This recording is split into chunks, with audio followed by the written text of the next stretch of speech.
Oke, akan saya bahas satu persatu. Made dan Ahmad adalah sahabat karib walaupun berbeda agama, tidak menyurutkan niat mereka untuk bermain bersama. Mereka kerap sekali saling kunjung. Saat berada di rumah Made, Ahmad melihat banyak alat peribadatan yang asing bagi Ahmad. Namun Ahmad tidak pernah menyinggung hal itu. Baginya kurang beretika bila menanyakan hal-hal yang menyangkut agama terhadap temannya. Sikap Ahmad ini sesuai dengan sila ke-1 butir ke. Nah, kalau ini adalah sudah jelas butir ke bunya ini, yaitu butir kedua. Manusia Indonesia percaya dan takwa kepada Tuhan Yang Maha Esa sesuai dengan agama dan kepercayaannya masing-masing menurut dasar kemanusiaan yang adil dan beradab. Nah, adik-adik sekalian yang berbahagia dan dikasihi Allah pagi ini yang luar biasa, tentu saja kenapa jawabannya itu? Konsep awal yang harus dia lulus pahami adalah butir-butir Pancasila. Sila 1, red bunyinya apa, butirnya apa. Nah, ini dibedah. Butir 1 itu apa maknanya, apa implementasinya dalam Ipolexos Budhankam, ideologi politik, sosial, budaya, ekonomi, sosial, pertahanan, dan keamanan. Seperti itu. Sama, butir kedua apa, butir ketiga apa, butir keempat apa. Genre soal atau tipe-tipe soal yang keluar di tahun 2018 berbunyi seperti ini. Ada ilustrasi sebuah masalah, kemudian sesuai dengan pengamalan Pancasila, sila keberapa? Ya. Jadi tipe soal yang pertama sila yang ditanyakan. Sila yang kedua sila berapa, butir keberapa. Tipe yang ketiga adalah jika Salama adalah seorang guru SD, pekerjaannya bla bla bla bla bla. Jika Salama hanya melaksanakan simbol Pancasila dengan gambar padi dan kapas, maka yang terjadi adalah ini implementasi. Maka ketika kita tidak paham butir-butirnya, maka bisa jadi kita nggak bisa mengerjakan. Karena kalau yang Pancasila, silanya saja itu mudah dipahami. Nah, untuk itu waktu masih panjang, maka persiapkan diri Anda dengan baik. Oke, saya lanjutkan. Ini Bhinneka Tunggal Ika materinya. Posisi Indonesia berada di antara dua benua, yaitu benua Asia dan benua Australia, dan dua samudra, yaitu Samudra Hindia dan Samudra Pasifik, sangat strategis. Hal ini karena posisi ini merupakan lalu lintas jalur perdagangan dunia. Setiap negara yang akan melintasi benua Asia dan Australia pasti akan singgah dulu di Indonesia untuk mengisi bahan bakar untuk memenuhi perbekalan makanan mereka. Inilah salah satu faktor yang menjadi daya tarik bangsa-bangsa Eropa untuk menguasai Indonesia sejak zaman dahulu. Posisi strategis ini merupakan salah satu ciri khas dan pendukung karakteristik bangsa Indonesia dilihat dari faktor objektif. Nah, kenapa? Karena ini merupakan atau menunjukkan kondisi geografis ekologis negara. Kondisi geografis ekologis dan demografi atau demografis itu merupakan pendukung karakteristik, ya, sifat, ciri khas, serta keunikan suatu bangsa.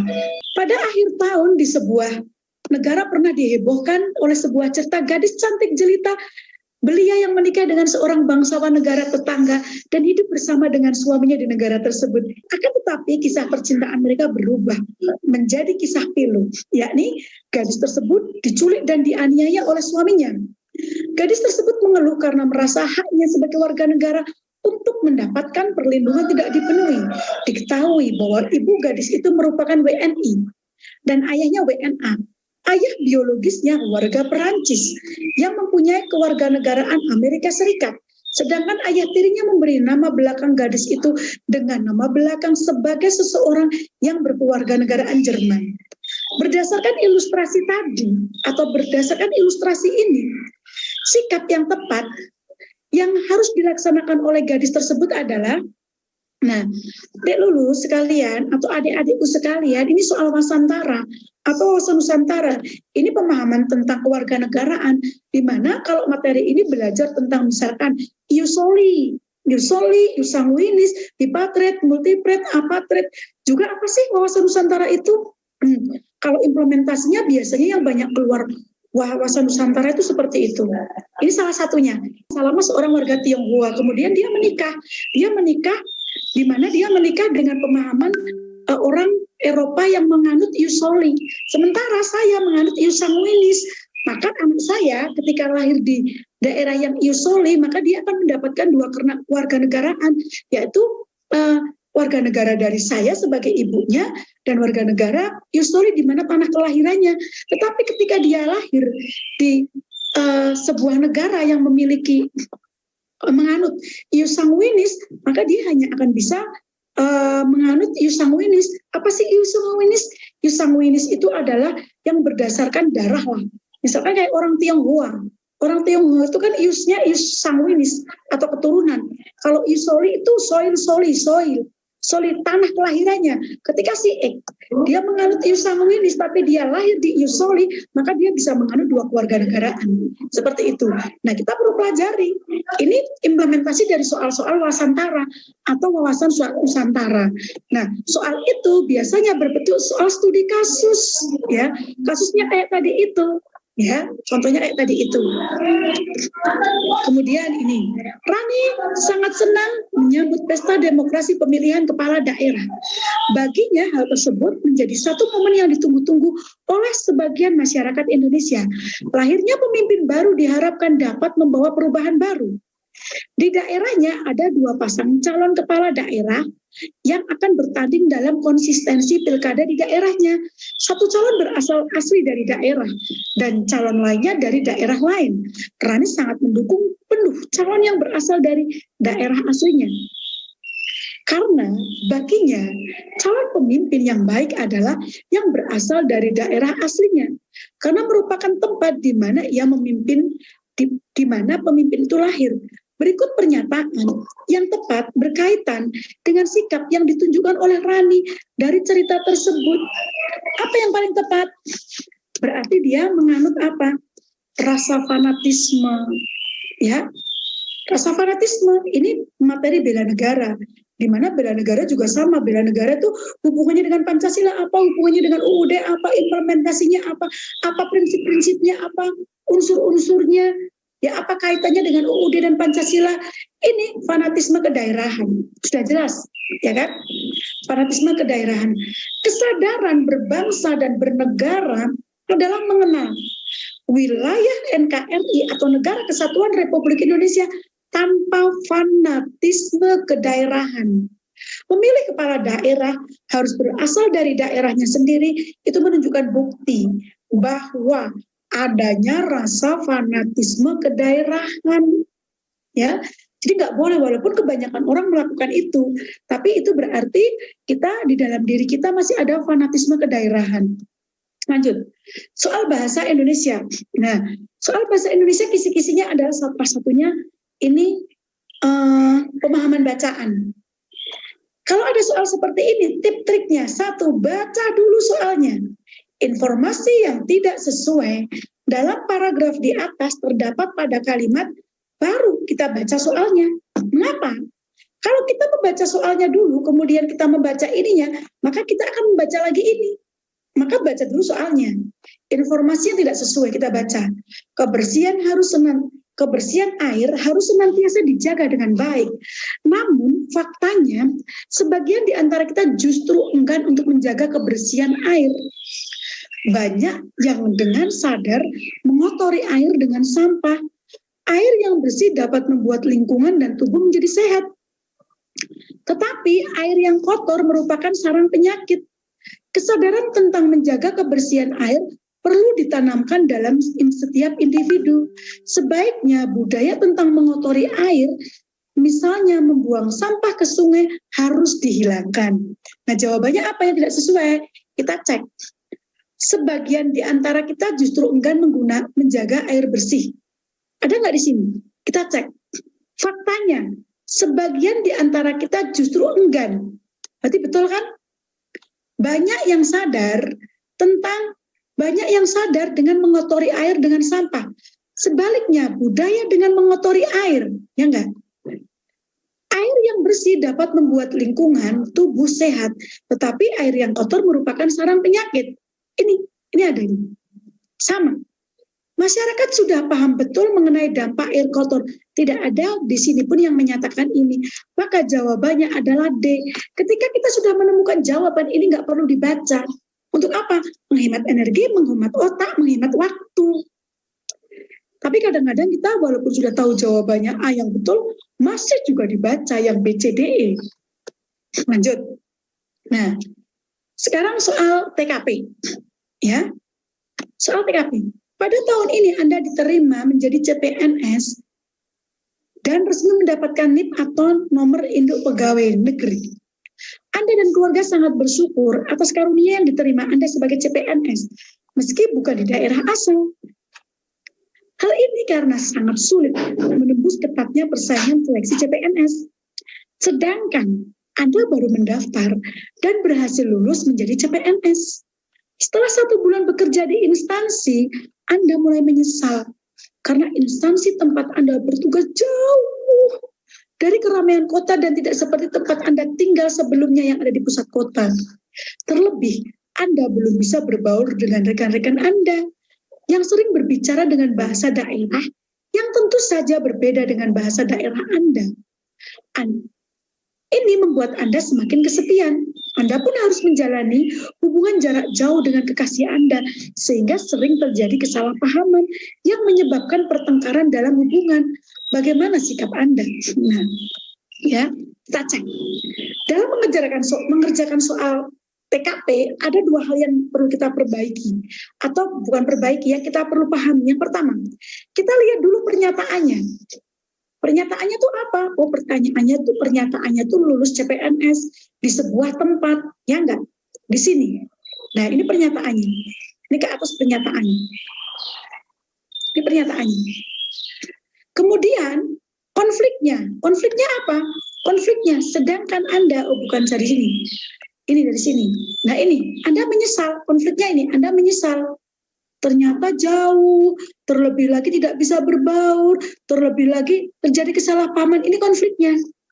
Dalam sebuah soal TKP pasti ada. Ilustrasi pernyataannya apa, konfliknya apa. Itu pasti.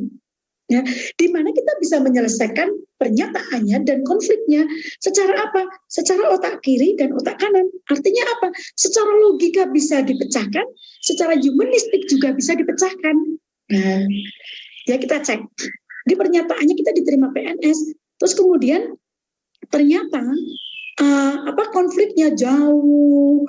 Kemudian pakai bahasa daerah mereka, nggak bisa berbaur. Kemudian karena jauh juga dengan pacar Anda, terjadi kesalahpahaman. Lalu bagaimana? Kita cek.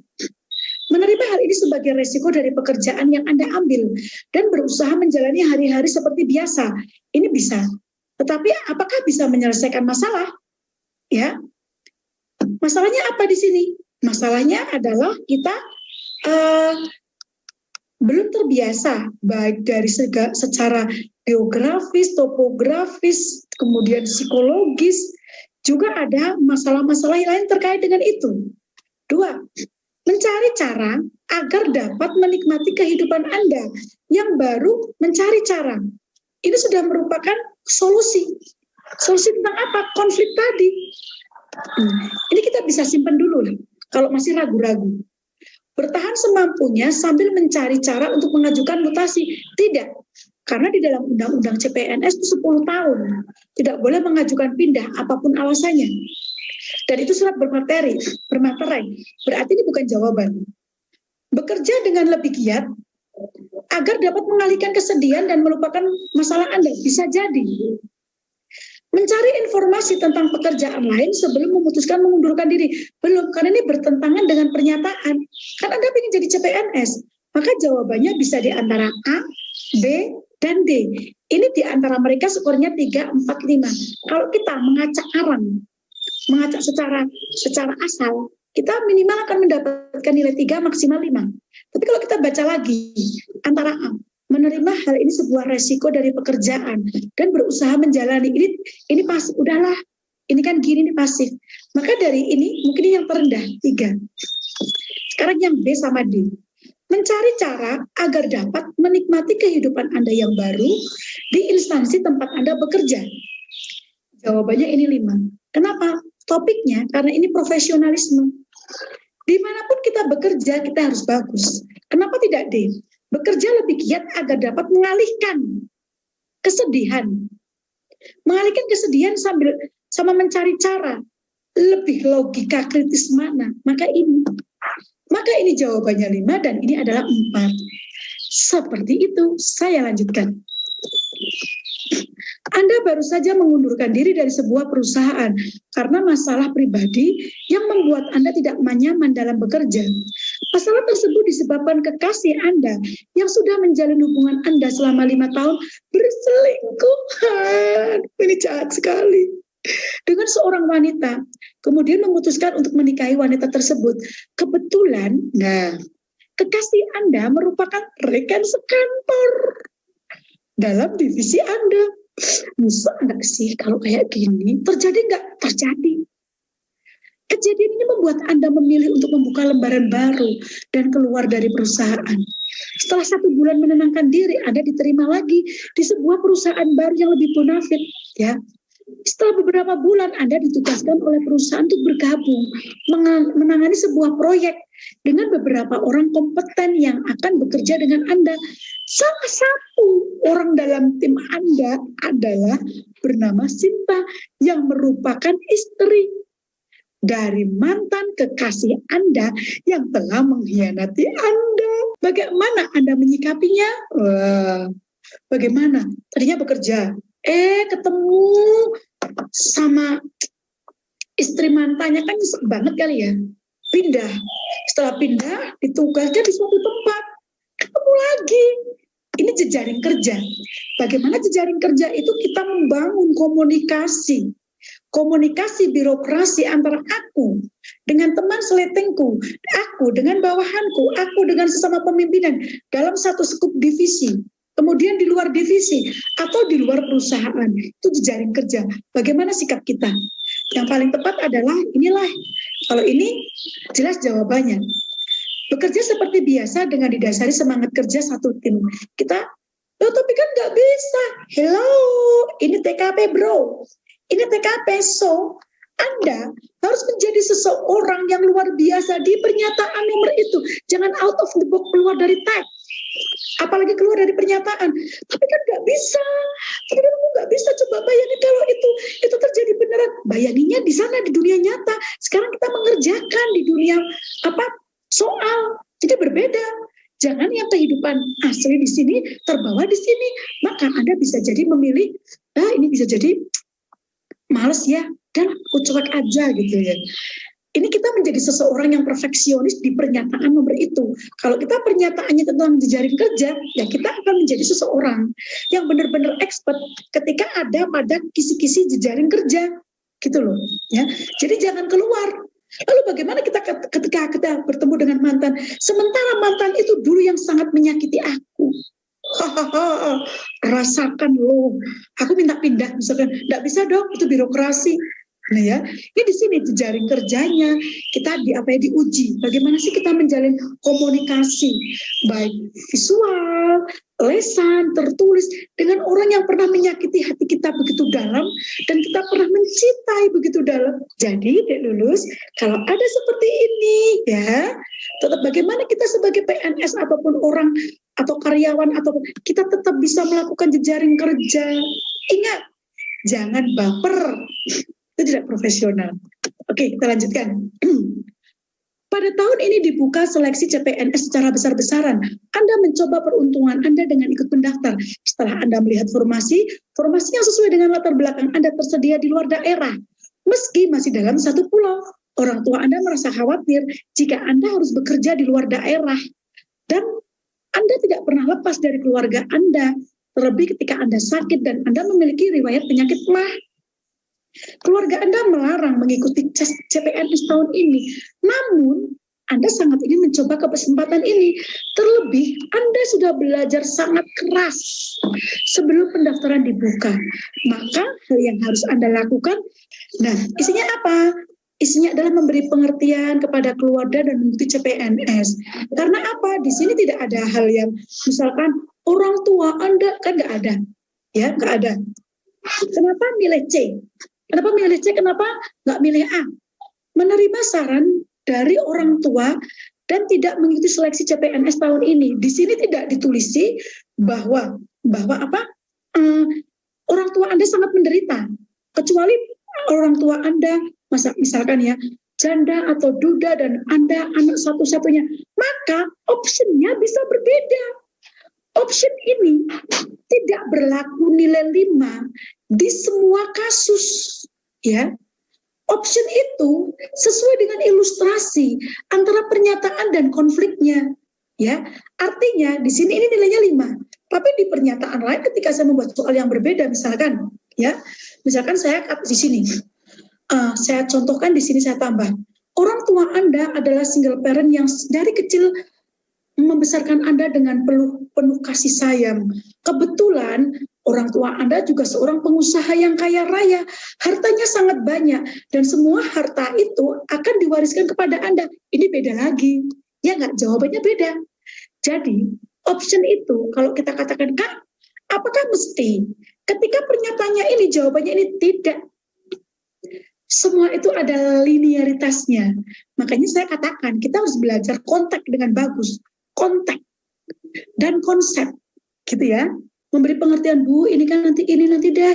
Ibu aku kan kerja di sana, nanti kalau aku udah PNS, nanti ibu aku bawa ke sana. Nah, bisa jadi seperti itu. Oke, saya lanjutkan. Anda adalah seorang ASN di sebuah instansi. Suatu hari Anda mendapatkan video dari salah satu grup WhatsApp Anda tentang pengangkatan honorer yang sudah mengabdi lebih dari 8 tahun menjadi ASN. Tanpa tes, Anda sangat bahagia dengan berita tersebut karena mayoritas rekan-rekan kerja Anda adalah honorer yang sudah mengabdi bertahun-tahun namun belum diangkat. Setiap hari, ketika melihat rekan kerja Anda yang merupakan honorer tetapi sangat berdedikasi dalam bekerja, Anda berdoa dengan tulus agar mereka segera diangkat menjadi ASN untuk mendapat kehidupan yang lebih baik dengan penghasilan yang lebih layak. Informasi dari video yang Anda dapatkan dari salah satu grup WhatsApp tersebut Anda bagikan.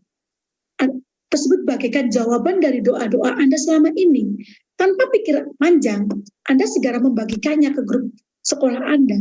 Dan dalam sekejap banyak ucapan syukur, optimis, dan terima kasih dari rekan-rekan Anda yang merasa bahagia dengan informasi tersebut. Beberapa saat kemudian Anda mendapat kiriman video pribadi yang pengirimnya adalah salah seorang rekan Anda yang merupakan ASN baru yang masih sangat muda. Pesan tersebut berisi informasi bahwa berita yang baru Anda kirimkan adalah hoax. Dan ia juga menyertakan bukti-bukti valid bahwa video tersebut hanyalah hoax. Maka hal yang sebaiknya Anda lakukan adalah, ini adalah soal TIK, ya, TIK. Jadi bagaimana kita memahami sebuah konsep teknologi informasi komunikasi dalam konteks soal studi kasus. Ya, 1. Mengucapkan terima kasih atas informasi yang telah diberikan kepada junior Anda. Betul nggak hal ini? Terima kasih Bu atas informasinya. Tapi menyelesaikan masalah tidak? Kalau tidak, maka kita cut. Kita nggak usah pilih. Ya. Kemudian, segera mengklarifikasi di grup WhatsApp kantor bahwa berita yang Anda sebarkan tidak benar. Bisa jadi benar. Mengucapkan terima kasih atas informasi yang Anda berikan dan memintanya untuk tetap diam dalam kondisi, dalam suasana, sampai suasana kondusif. Ini bukan pilihan. Ini bukan ya. Berterima kasih pada junior Anda dan menunggu waktu yang tepat untuk mengklarifikasi di grup. Ini juga tidak benar. Berterima kasih pada junior Anda dan meminta maaf serta mengklarifikasi di grup Anda. Antara B dan E lebih cenderung mana yang nilainya 5? Ini karena dia sudah menyelesaikan masalah. Berterima kasih pada juniornya. Pernyataannya, minta maaf. Ada solusinya. Kalau ini, segera mengklarifikasi, tapi dia tidak berterima kasih. Kepada siapa? Kepada juniornya. Jadi ini lebih apa ya? Lebih makro seperti itu. Kita cek lagi soal selanjutnya. Pada instansi tempat Anda bekerja, memiliki atasan yang sudah sangat lanjut usia dan kurang paham teknologi terkini. Suatu hari atasan Anda ingin membeli pakan kura-kura kesayangannya di salah satu platform belanja online dan meminta Anda memesankan produk tersebut. Setelah beberapa hari pesanan pun sampai. Atasan Anda merasa senang menerima paketnya dan segera membukanya. Begitu atasan Anda meneliti paket tersebut, mimik wajahnya kecewa. Ya, menurutnya produk yang ia terima tidak sama dengan yang biasa ia beli di toko offline. Dari segi kemasan lebih tipis dan dari pabrik yang mengeluarkannya. Atasan Anda membeli produk X dari produk X meski secara kasat mata produk tersebut sama dengan yang dibeli atasan Anda. Maka hal yang Anda lakukan adalah, ini sering sekali, ya enggak? Ini sering sekali, kita cek. Ya, memberi pengertian kepada atasan Anda tentang kelemahan belanja online ini bukan solusi, karena malah menceritakan, beli online itu memang kayak gitu, no. Secara psikologis orang lebih drop. Maka ini sangat buruk ya. Ketika ada orang beli online terus hasilnya buruk, malah kita memberi, makanya jangan beli online tuh kayak gini, bla bla bla bla bla. Ini bukan pilihan, ya, bukan pilihan. Yang kedua, memberi pengertian kepada atasan Anda dan segera menulis ulasan. Memberi ulasan kepada sesuai keadaan aslinya pada toko online tersebut. Ini juga bukan solusi. Memberi pengertian kepada atasan Anda dan mencari info lebih dalam terkait produk tersebut. Ini yang paling solutif. Karena kalau mencari info tentang produk itu, maka ini isinya 5. Ya, isinya 5. Memberi pengertian kepada Anda dan menghubungi penjual, ini juga bukan solusi. Memberi pengertian kepada Anda dan segera memberi rating rendah. Lah ini paling jelek. Ini pasti 1. Ini pasti 1. Ini juga bukan. Yuk kita cari yang 432 mana? Yang 234. Menurut Dek Lulus semua, memberi pengertian kepada Anda tentang kelemahan belanja. Salah satunya produk yang tidak sesuai ekspektasi. Ini benar, tapi tidak solutif. Karena dalam TKP itu, pernyataannya tercapai, konfliknya tercapai. Ini benar, tapi tidak solutif. Ya enggak? Memberi pengertian kepada atasan Anda dan segera menulis ulasan. Ini juga benar, tapi tidak solutif. Memberi pengertian kepada atasan Anda dan menghubungi agar barang Anda tersebut bisa diganti, bisa jadi. Ini di sini 3. Bisa kan? Bisa jadi. Minta ganti, tapi kayaknya kalau online jarang yang seperti ini ya. Maka ini 4, ini 2. Ya, seperti itu. Semoga bisa dipahamkan ya.